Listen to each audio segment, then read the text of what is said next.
që s'ka lidhje fare, atje është për pezullimin, këtu ka ardhur një masë e re sigurimi. Ne nuk po pres, nuk ka ardhur pezullimi që kërkojmë heqjen e imunitetit, por kërkojmë ndalimin, arrestin. Po ka një kulturë shumë gabuar në mënyrë se si ka funksionuar parlamenti shqiptar, që do thotë kanë hec me linjë partie. Edhe vendimarrja, qoftë edhe kur ju keni patur forcën me 73 apo 74 mandat. Gjithmonë sheq. Ka qenë vendimarrje me linjë partie, që do thotë nëse ju, për shembull, nuk ju vjen indicia për të votuar me linjë partie, ju nuk votoni, pra që do thotë nuk ka patur një pavarësi nga linja e partisë dhe qasja politike e partisë dhe sot po merrni pasojat e asaj që keni ndërtuar një farë. Jo, s'është kështu pra, sepse nuk ka ndodhur një herë, ky është rasti i pa precedent.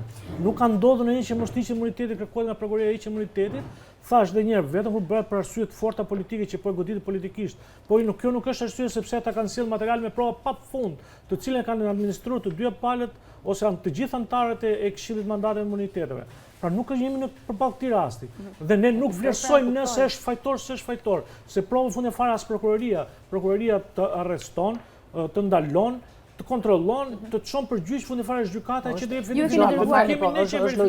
Është logjike që partia politike do përpiqet që të mos e lejojë dhe të mos e dorëzojë në një farë mënyre eksponentin që është numri 2 i qeverisë.